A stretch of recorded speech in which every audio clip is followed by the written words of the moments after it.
C is for criticism.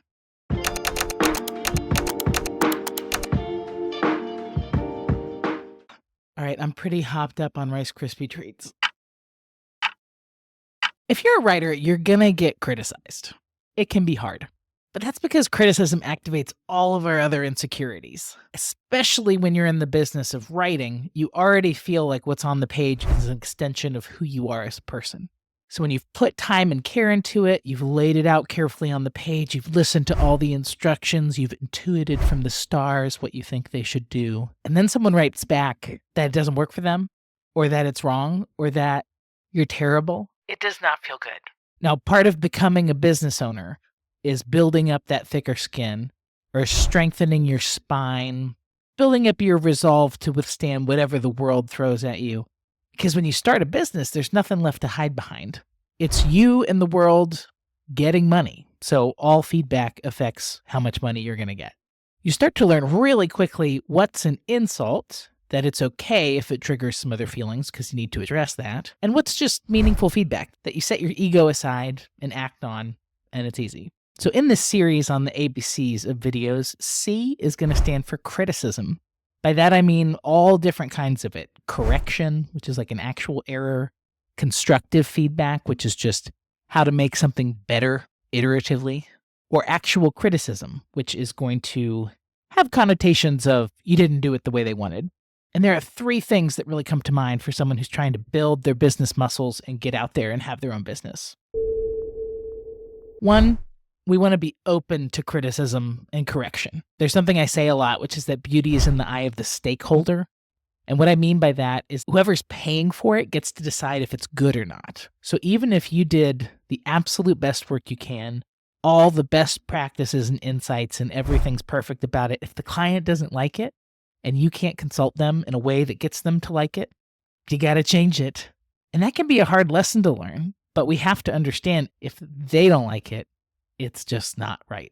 And I think that's the line between writing as your business and writing for creativity, where when I'm working on stuff that's actually for me and it's creative work, I don't want feedback. I'm not that interested in somebody telling me to change something.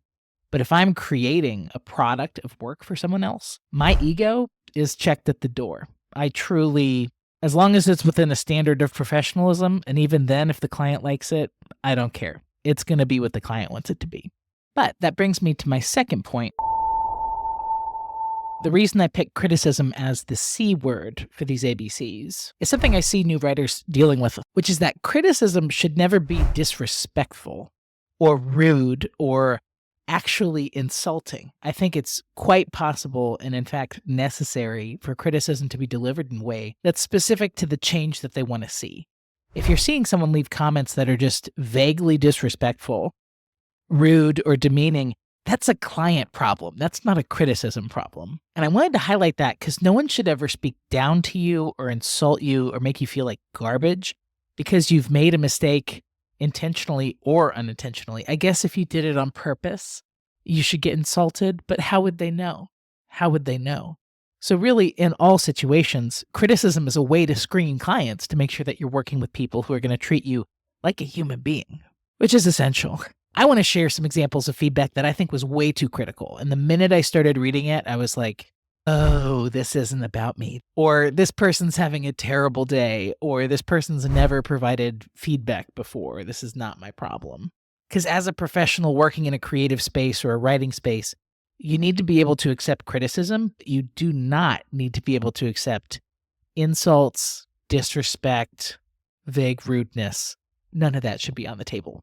So here's some examples of feedback that I think was too critical. I think these people were having a mental breakdown and taking it out on me because it is not about content at that point. This is rude. This is rude. This is definitely rude. And yes, all of this happened 10 years into my career. And I'm just saying, the odds of me at 10 years in, unless I'm super burned out and I don't care anymore, the odds of me making a mistake that would genuinely deserve this kind of criticism, it's just so low. Like, it's just so clear it's this person having a problem. And then here are some examples of feedback that I think was relevant and communicated kindly, even if it was intense, even if it was them thinking I did a terrible job with the whole thing, or them not liking the whole thing, they still conveyed that respectfully. That's where it's at. All right, number 3, when you're getting feedback, some tips for that: take a deep breath. If you start feeling upset, step away from the computer. If you feel like crying when you get feedback, it's not the feedback. That's internal work, and that's mindset stuff that you need to be working on. Or frankly, it could be mood or food or being hangry. Like, there's all sorts of things that can make us react emotionally to criticism that's delivered respectfully. And I think that's stuff you want to address before you write back to anybody or respond to those comments. And then the real mindset hack here is that we're going to approach this problem as if it's already been solved.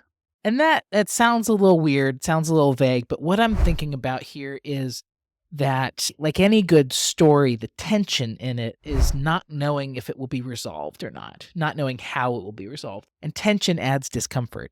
And that's true in our client relationships too. So when someone criticizes you, and it'll be super fun, whatever we do, the tension is, am I going to resolve this?